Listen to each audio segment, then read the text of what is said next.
looking like? For real, are you feeling a little thick? I always feel thick next to these skinny chicks. You're like a burger away. In the world of music, I gotta get up every day and do a bunch of that I don't wanna do. I gotta bite my tongue and I gotta do it with a smile on my face. But I do want some cheesecake. Get your swag on, walk that way. Your is that way, do it. If you want to think about it, or if you ain't gonna walk that way, walk to Brooklyn and be happy about it. I don't want you to look like Pamela Anderson. I don't want to sign Pamela. Well, that's in the direction. Well, you don't look like her. You don't look like that girl that I signed. I'm glad you know who Aubrey is. Puff, it's 3 years later. It's 3 years later, and you're going in the wrong direction. I don't work these amount of years to have you talk to me this way. I'm not meaning So to I don't want you in the group disrespect no more. Anybody else that want to go with her could go with her. I don't know why somebody would do that to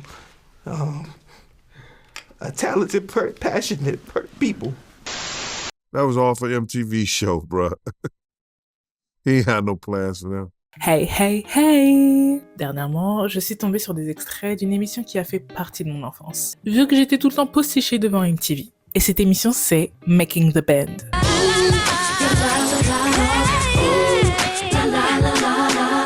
Dirigé par l'homme passionné par l'huile de bébé. Une télé-réalité pour former un groupe dans le but de prendre d'assaut l'industrie musicale. Un show très populaire réunissant des millions de téléspectateurs à travers le monde et se faisant une place de choix dans la pop culture. Grâce à ce show, on a eu les groupes O-Town, Da Band, Danity Kane ou même Day26. Du coup, je voulais savoir ce qu'ils sont devenus et si ça va pour eux. Mais je suis uniquement tombé sur des révélations choquantes. Entre la prod qui payait les participants au lance-pierre, des abus en tout genre, des licenciements à tout va et des plaintes en voiture en voilà, rien n'allait et rien ne va. En apparence, Making the Band était là pour fabriquer les stars de demain, mais la réalité était tout autre. Aujourd'hui, on va plonger dans l'univers de Making the Band, l'émission qui a ruiné des vies en transformant les rêves en cauchemars. Le minimum pour une émission dirigée par Didi. Je suis Tendo et je suis là pour te conter l'histoire de tout ce qui brille. Let's go!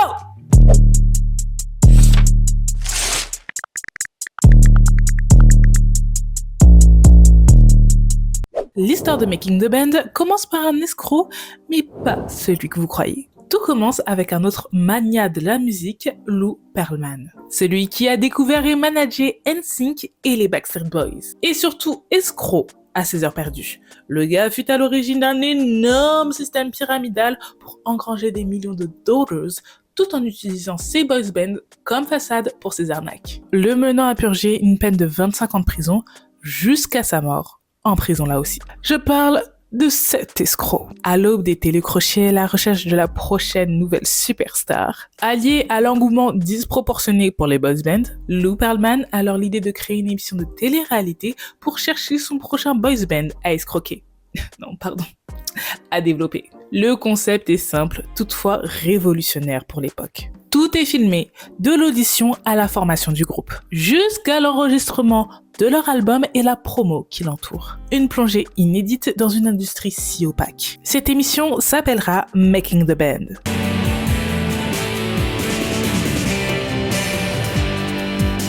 Et sera diffusée sur ABC en 1999, le temps d'une saison. Puis sera diffusée sur la chaîne internationalement cool de l'époque, MTV. Lou, avec l'aide d'autres personnes de l'industrie, prend le temps d'auditionner une énorme palette de talents et finit par choisir 8 profils. Profils qui concourent pour une place dans son nouveau boys band n'ayant que 5 spots afin d'être signés dans son label Transcontinental Records. Ainsi, on suit leur aventure et surtout leur drama. Résultat, l'émission a clairement du potentiel. De cette première saison, le groupe O-Town est né, comprenant les membres suivants: Ashley Parker Angel, Eric Michael Estrada, Jacob Underwood, Trevor Pennick et Ikaika Kawano. Mais ce dernier partira très vite de la formation et sera remplacé par Dan Miller. Boostés par l'émission, ils arrivent à décrocher la 10e place au Billboard Hot 100 avec le single Liquid Dreams.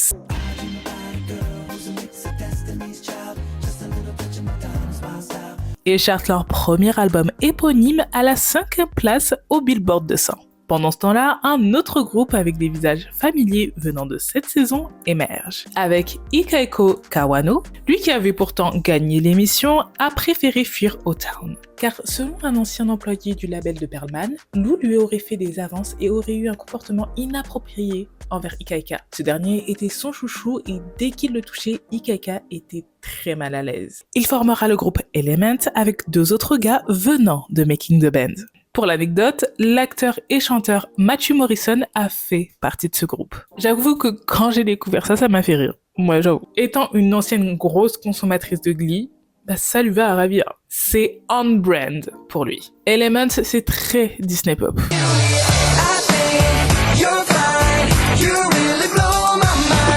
Normal, ils étaient signés chez eux. Enfin bref, au vu du succès du groupe et surtout de l'émission, O-Town et Making the Band rempilent pour 2 nouvelles saisons, afin de suivre leur nouvelle vie en tant que nouvelles stars en devenir. Ils font la première partie de Britney Spears et ont sorti le single All for Nothing, leur plus gros banger à ce jour.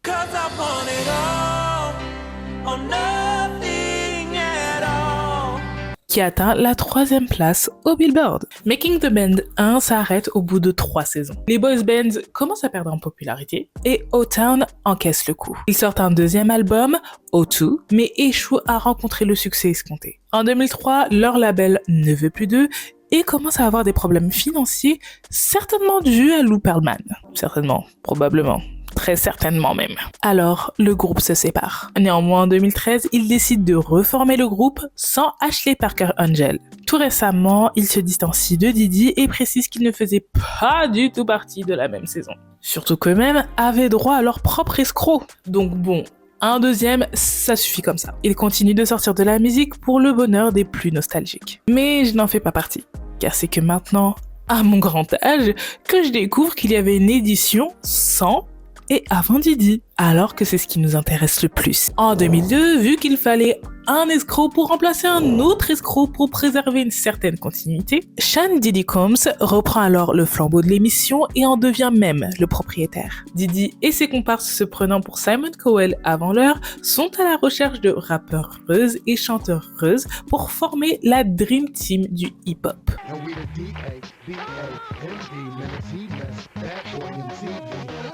La première saison se focus sur les auditions, la formation des talents et la formation du groupe. Au final, il choisit 6 talents parmi 40 000 participants. Les 6 sont Sarah Rivers, anciennement Stokes, la chanteuse R&B, mariée et maman de 3 enfants, Dylan Dillinja, l'artiste reggae qui était censé être en prison, mais Didi a fait une lettre au juge pour qu'il soit dans l'émission, Frédéric Freddy P. Watson, rappeur venant de Miami, Rodney Chopper Hill, rappeur de 17 ans de la Nouvelle-Orléans, Lloyd Innes Ounès Matisse, rappeur MC de Philly, et Linus Babs Bunny Wiley, rappeuse de Brooklyn. Ensemble, ils formèrent Da Band. Sur le papier, le groupe est délirant et innovant.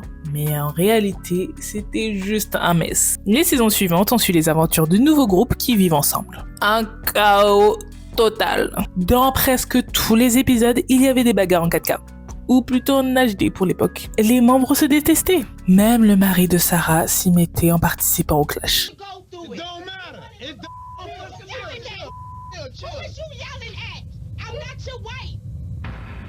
Lui, vraiment, j'ai pas compris. Une scène lunaire et très controversée, mais bien connue des aficionados de l'émission, a été diffusée. Mot-clé, cheesecake. Puffy just told us to go to the store in Brooklyn and bring him back a cheesecake and walk.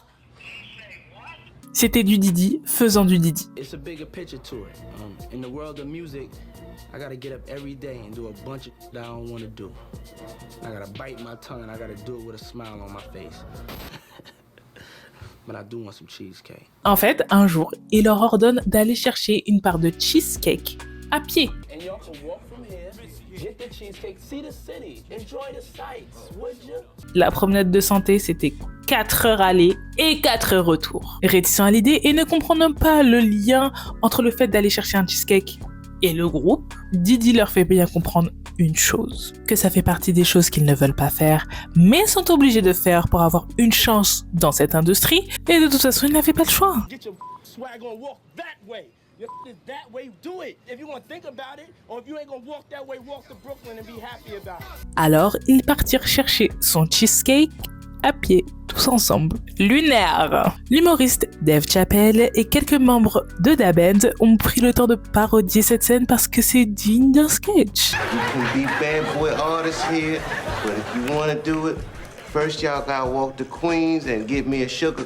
Le pire, c'est qu'à Skip, Didi n'a même pas touché le cheesecake. Ouais, c'est Beyoncé qui l'aurait mangé, lol. Il y a bien évidemment eu d'autres scènes bizarres, comme le jour où Didi leur a fait réciter Rapper's Delight de Sugar Hill Gang dans les locaux de son label, puis leur a ordonné de rapper par cœur Juicy de Biggie. Mais personne n'a arrivé à le faire.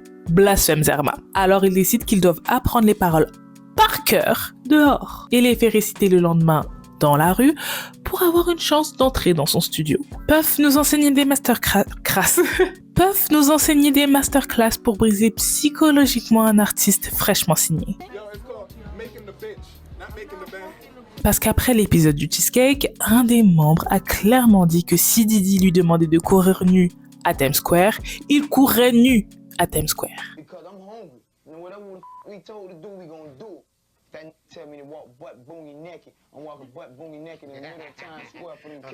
Didi verrouillait constamment le studio pour les punir et les nuire. Les artistes n'avaient pas le droit de sortir sans sa permission et les a fait laver des voitures gratuitement dans le but de les faire apprécier le hip-hop. Maintenant, dites-moi quel est le rapport, s'il vous plaît. Quand les gens désobéissaient à ses ordres, ses réactions et punitions étaient disproportionnées par rapport à l'acte commis, vu qu'ils se prenaient clairement pour leur père, toxique. Pour un businessman occupé, il était tout le temps là à dire n'importe quoi, ou même à faire n'importe quoi en nous faisant croire qu'ils savaient mixer. Lol. Didi leur a donné 6 semaines pour enregistrer leur premier album. Ce qui est absurde, surtout pour l'époque où il fallait au moins 1 an pour le faire. Et là, on aurait dû tilter. Le Boog n'est pas là pour découvrir, aider et développer des artistes. Non. Il est là pour les exploiter que pour les caméras. Et rien d'autre.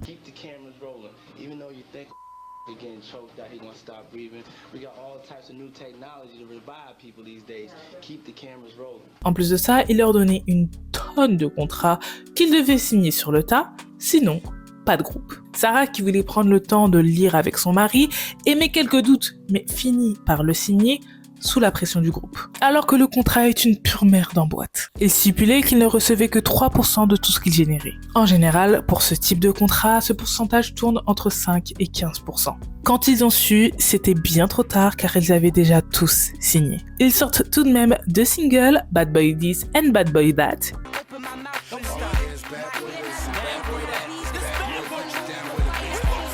Et Tonight, que j'adorais pour le coup. Tonight, tonight. Yeah, daddy, I know you want it 'cause it's extra tight. Yeah, mommy, I'm gonna make sure it's extra right. Et sortent leur unique album, Too Hot for TV, atteignant la 2e place au Billboard avec 600 000 copies vendues au total. Cependant, malgré le succès, il y a trop de problèmes dans le groupe. Dylan est viré car pas discipliné, flemmard et toujours absent. Puis Freddie P dit ciao à la bande. À la fin de la 3e saison, Didi démantèle le groupe. C'est la fin de Da Band.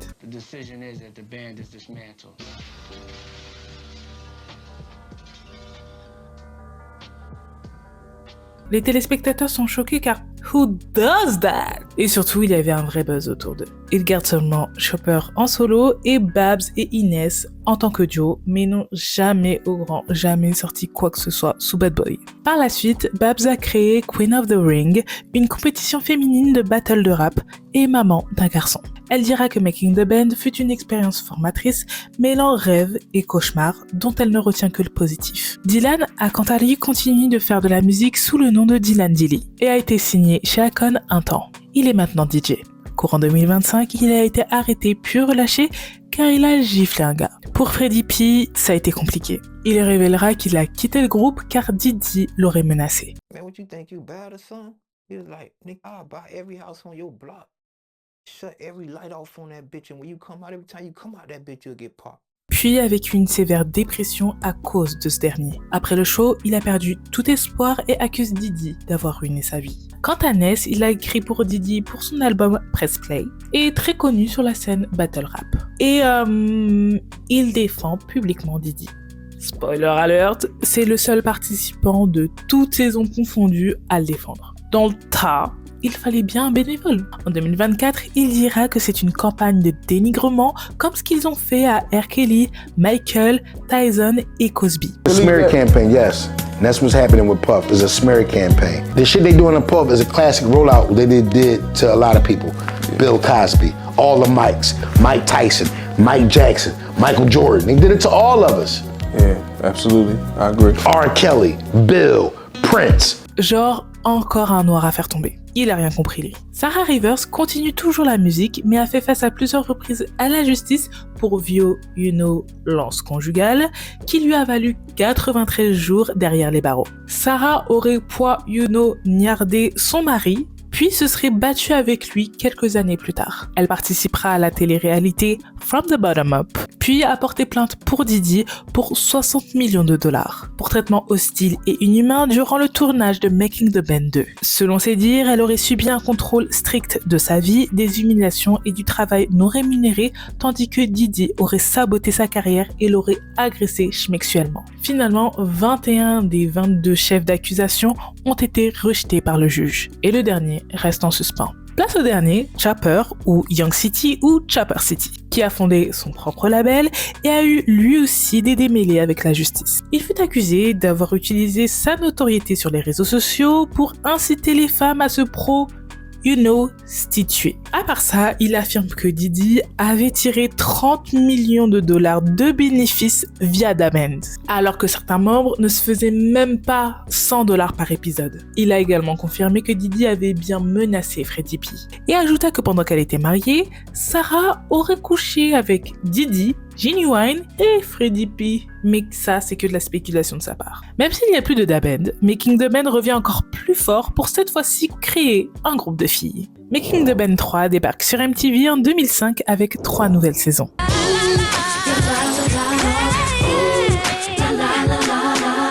Diddy est maintenant à la recherche de 5 filles qui chantent comme Christina Aguilera et dansent comme Britney Spears dans le but de tout péter dans l'industrie. Bref, tu connais la chanson maintenant. Cette édition a dépassé toutes les espérances niveau audience. Son secret, l'attention palpable construite au fur et à mesure des épisodes et des saisons. Surtout lors de la première saison où Diddy refuse de créer un groupe avec ce qu'il a sous la main.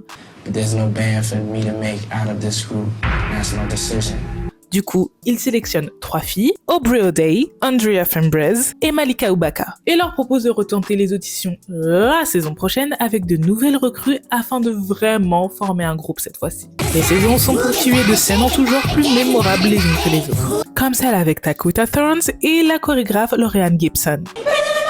Let's go back. Too much! Breathe in my ear, you're on top of the vocal, Taquita. I'm not giving you this. It's just like the way it's sung.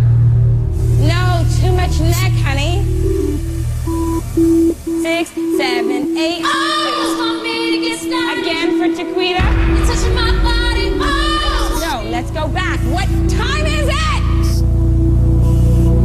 Can I please send you home now? Et son too much, qui fut too much de la part de Laurieann, hein.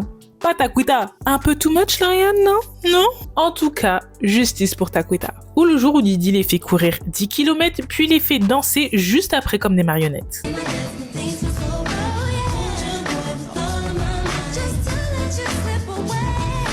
Everyone is tired and my legs are like, are you serious? Sans raison particulière, à part faire chier, à part les torturer. À la fin de la saison 2, Diddy choisit enfin les 5 gagnantes. Aubrey O'Day, 19 ans, fraîchement inscrite à Columbia. Andrea Fembres, qui finissait son diplôme dans l'éducation. Don Richard, qui avait déjà enregistré un album solo avec un label indépendant, dont Diddy avait racheté son contrat pour qu'elle participe à l'émission. Shannon Bex, cheerleader pour les Portland Trail Blazers et avait déjà participé à un concours de chant appelé Fame, et Juanita Dennis Woodjet, aka D Woods, une danseuse pro qui avait déjà fait des tournées avec des artistes comme Snoop, Bow Wow et Lloyd, un groupe de noirs, de blanches et de latinas targetant clairement toute l'Amérique. Ensemble, elles sont les Danity Kane.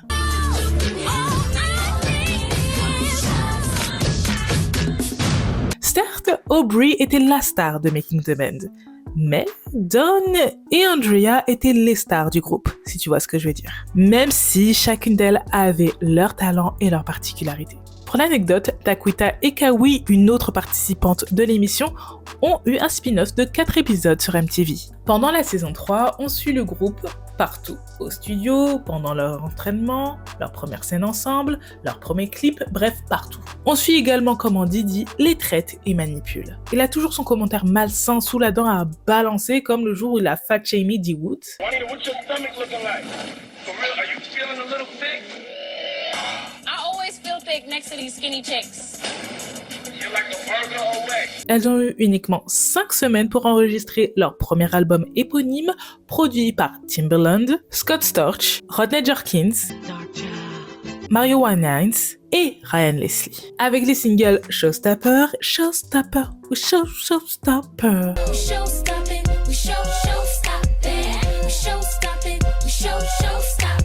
et Ride for You.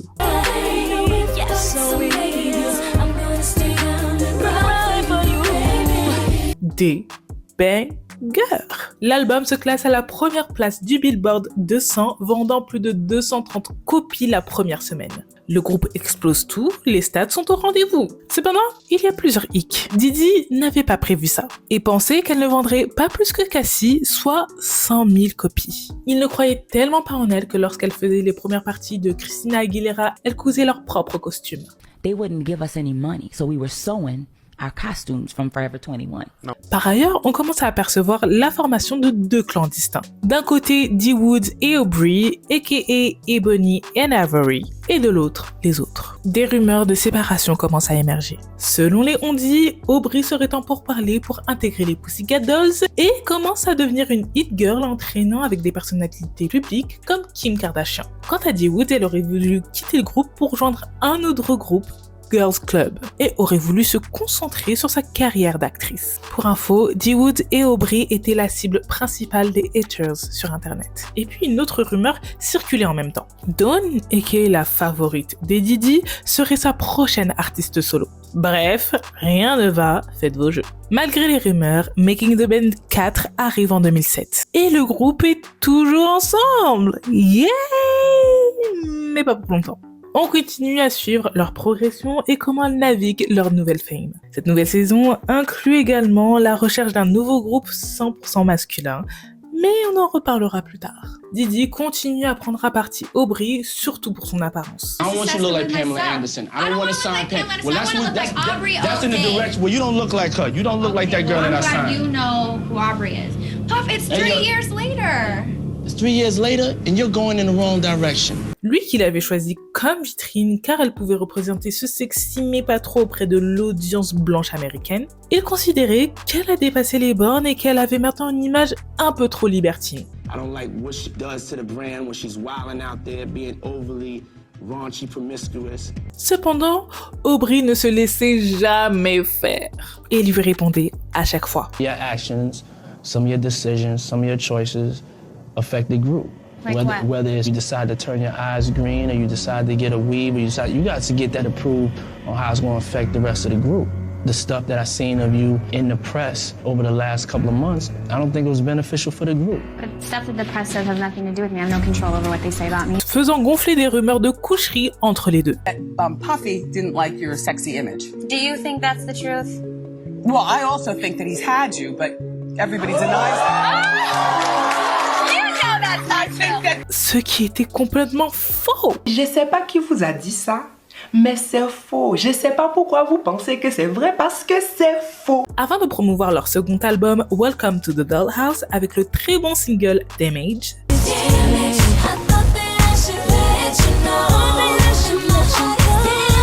Didi leur dit de faire un mail. N'ayant pas pris son ordi avec elle, Aubrey prend celui de Dawn et découvre que elle envoyait des messages haineux sur D. Woods sur des forums. Elle ne dira rien à Dee Woods sur le moment. Dee Woods l'a su lorsqu'après un appel avec Dawn, cette dernière n'ayant pas raccroché correctement, l'insulta gratuitement. Du coup, Dee Woods, elle comprend pas. What the fuck is that? Ne comprenant pas, elle décide d'en parler avec sa pote Aubrey, et Aubrey prendra enfin le temps de tout lui dire. Une cassure se fait alors dans le groupe, et Danity Kane ne sera plus jamais comme avant. Didi, qui s'en foutait complet du groupe, fait une chose qu'il adore faire pour monter l'audimat. Car l'émission lui rapportait beaucoup plus que le groupe. Il vire Aubrey devant les caméras. I don't work these amount of years to have you talk to me this way. I'm not meaning So I to don't want you in the group disrespect no you. more. Anybody else that want to go with her could go with her. Puis Dee Woods est... You're not really a happy camper in this situation. No, I don't think anyone has been happy for a long time in this situation. Okay, so you could go too. Toutes les filles. And so I've given a lot of thought, and I'm gonna let you out your contract too. Sauf Dawn. As far as for you, Dawn, I still want to make music with you. I still want you to be signed to the label. Comme de par hasard. Plus tard, cette dernière deviendra son acolyte dans le groupe Didi Dirty Money aux côtés de Kelena Harper et ont sorti l'album Last Train to Paris avec I'm Coming Home et Hello Good Morning. Aubrey came into my hotel room and told me that she ran into Puff in person and he had pulled her in close and he said, now you're hot enough that I can you. I can now. Aubrey s'est fait virer car elle tenait tête à Didi, même quand les caméras étaient éteintes, puisqu'il lui envoyait de manière intempestive des mails pour qu'elle couche avec lui. Malheureusement, ça ne l'aurait pas arrêté pour le faire sans son consentement. Via le documentaire Sean Combs The Reckoning, on découvre, via un témoin, que Didi et son chef de sécu auraient profité d'Aubrey lorsqu'elle était inconsciente. Elle n'a jamais porté plainte et ne compte pas le faire. Mais fut la première à soutenir publiquement Cassie. Elle a toujours été vocale sur la manière dont Didi les traitait comme des chiennes. Après Making the Band, Aubrey obtiendra un deal avec Universal et sortira un EP en 2013. Elle deviendra une personnalité télé en participant à The Apprentice, Masked Singer et Baddies, entre autres. Elle a même eu droit à sa propre télé-réalité. Elle a aussi joué à Broadway et on lui prêtait une relation avec le fils du farfadet orange à la choucroute méchée, Donald Jr. Suite aux nombreuses révélations dévoilées via le docu-série sur Didi auquel elle a participé, O'Day est tombée malade et a dû se faire hospitaliser. Tout ceci l'a re-traumatisée. Le moment où Didi vire tout le monde fut un moment extrêmement frustrant pour les téléspectateurs et surtout pour les Danity Kane, puisqu'elle ne savait pas que c'était la fin. Enfin, Dawn, à la limite, savait peut-être en amont. Mais bon, le groupe n'était plus ce qu'il était. Entre la jalousie de certains membres, le traitement de chouchou flagrant de Dawn, Aubrey qui couchait supposément avec leur manager, et les querelles entre Dawn et Dee Woods, et entre Aubrey et Andrea. Ce n'était plus vivable. Il y a plusieurs fois où les Danity Kane ont essayé de raviver la flamme, mais jamais au complet. Dee Woods, ne voulant pas rempiler à Skip à cause de Dawn, sa bully, qui n'a jamais dit pardon ou assumé ce qu'elle lui a fait. Dawn dira même que c'est son ex-petite amie qui avait écrit les messages haineux. Mais ma belle, c'était pourtant bien ta voix qui l'insultait lors de l'appel. Mais passons. Dee Woods continua la musique et créa son propre label. Elle accusera Didi de l'avoir émotionnellement abusée et de l'avoir traitée comme un morceau de viande. I just had to bite my tongue and let somebody disrespect me in ways that I never imagined. It was not a good experience. Pour le reste du groupe, elles ont tenté de repartir à l'aventure à plusieurs reprises, mais pas avec les mêmes personnes. Et c'est un sacré bourbier. Elles sont revenues d'abord à 4, sans Dee Woods donc. Elles ont même eu droit à un épisode pilote pour une télé-réalité sur elles, mais n'a pas été sélectionnée pour être diffusée. Puis Andrea quitta le groupe le premier jour de leur tournée pour se consacrer à sa famille, ne restant plus que Dawn, Aubrey et Shannon. Elles sortiront Dickie 3 avec le son Lemonade.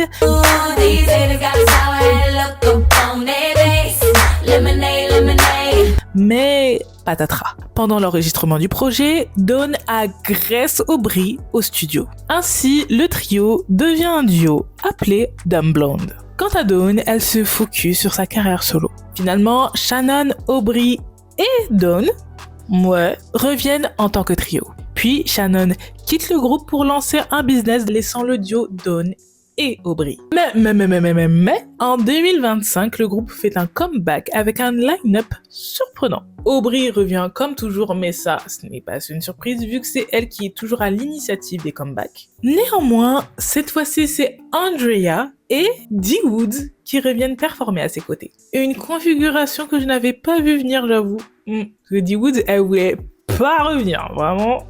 Elle n'avait rien à battre. Mais c'est près de 20 ans plus tard qu'elle revient. Comme quoi, faut jamais dire jamais. Dernièrement, Didi a essayé d'acheter le silence d'Aubrey en lui proposant de lui donner les droits sur ses chansons en échange de son silence. En vain. Deal that we were offered, you can have your rights back to your music. I have to sign an NDA that I will never disparage Puff, Bad Boy, Janice Combs, or Justin Combs' music, or EMI, or Sony ever in public. Comme Didi est gourmand, pendant Making the Band 4, en même temps que Danity Kane, il créa un groupe 100% masculin à la 112 Uno Edition. En même temps que l'ascension fulgurante des Danity Kane, Didi crée le groupe R&B des 26 avec les membres suivants: Robert Curry, Willie Taylor, Michael Big Mike McClellaney, Brian Andrews, Quanell Q Mosley, qui pendant l'émission et après est sorti avec Dawn pendant 4 ans. Le nom D26 fut choisi car ce fut le 26 août que le groupe fut formé. Didi prend aussi la décision de lancer la carrière solo de Donnie Klang, voyant en lui le nouveau Justin Timberlake. Là aussi, des scènes lunaires ont été filmées, comme celle où deux groupes doivent faire un sing-off pour avoir des lits. Les New Guys vs les OG.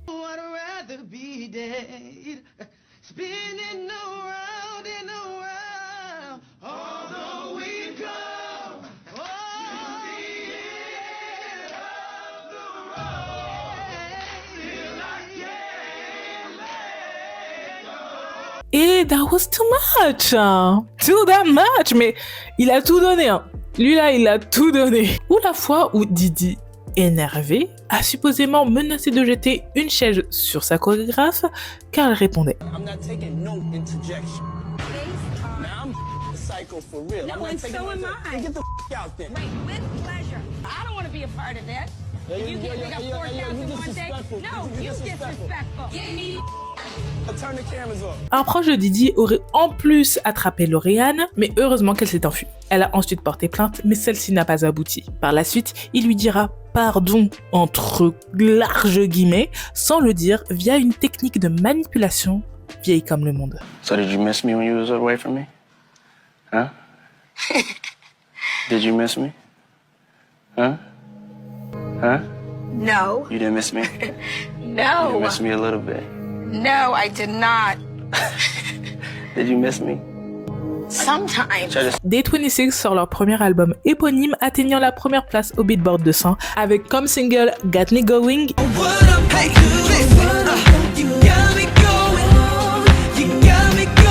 et Since You've Been Gone.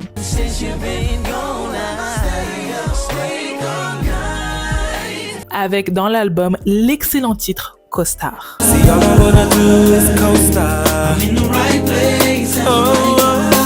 Qui fait partie de mes chansons les plus écoutées de 2025. Ouais, j'ai bien dit 2025. Denis sort Take You There en feat avec Didi.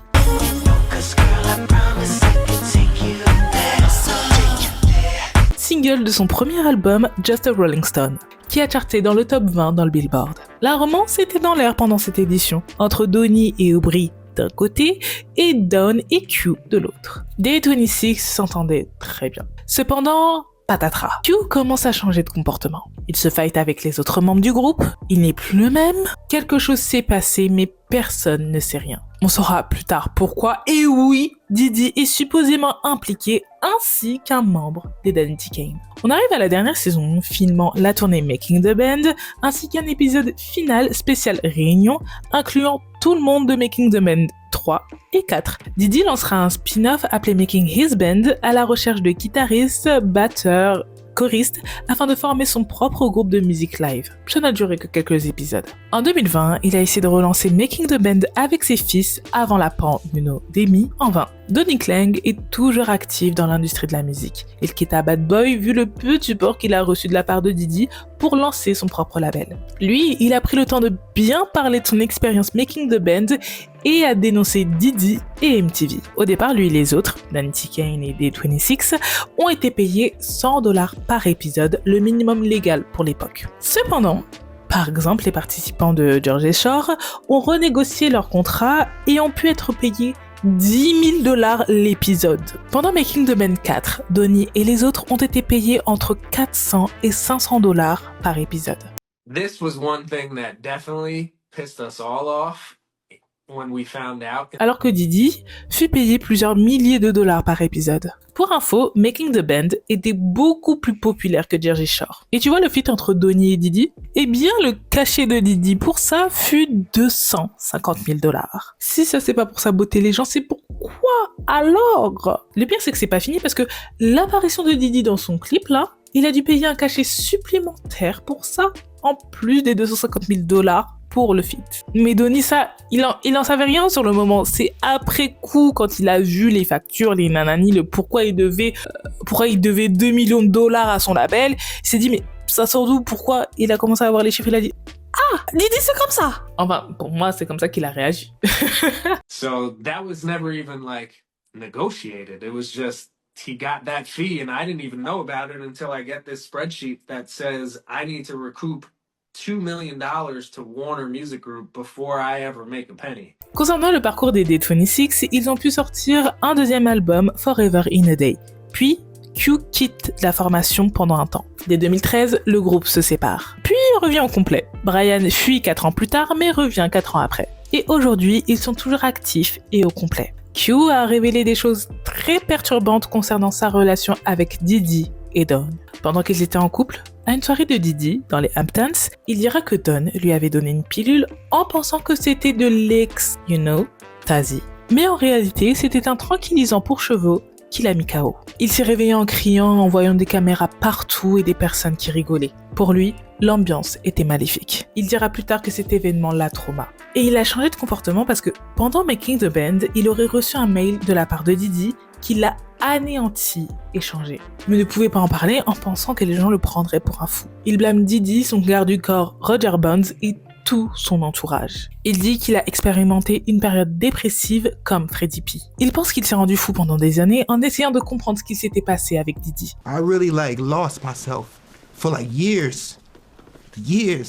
And I don't cry about this no more because I'm stronger. But it's like I was going crazy, bro. Depuis, il a été diagnostiqué bipolaire et schizophrène. Le truc qui a cassé un peu mon cœur, c'est quand il a dit que d'en parler, pour lui, c'est snitch. Alors que pas du tout. Et le truc qui a achevé mon petit cœur, c'est qu'à la fin, tout le monde était en pleurs, dont Bibi. I don't know why somebody would do that to a talented, passionate people. Yeah. Like, you know, we talented, passionate people. I don't understand. Dernièrement, l'ex-petite amie de Q, Don, a nié toute accusation de la part de Q et a porté plainte contre Diddy, l'accusant d'agression sexuelle et a témoigné lors de son procès en mai 2025. Sa plainte à elle est toujours en cours. Petite observation, mais je ne sais pas s'il l'a fait exprès, mais tous les noms d'artistes et de groupes venant de Making the Band sous la houle de Diddy commencent par la lettre D, comme Diddy le fou. Making the Band était un cauchemar déguisé en un show pour déceler des talents seulement pour mieux les exploiter au final. That was all for MTV show, bruh. He had no plans for them. Et ça, depuis la toute première édition créée par un escroc. C'est dans l'ADN même du show. Diddy s'est fait des millions sur la tête de très jeunes talents vulnérables et naïfs, qui n'avaient que des paillettes dans les yeux, et a pris avantage de leur ignorance, rêve et parfois de leur situation précaire. Les gars, it's your time to shine. Dis-moi si tu connaissais Danity Kane, Da Band, D26 ou même O-Town. Là, c'était un OG.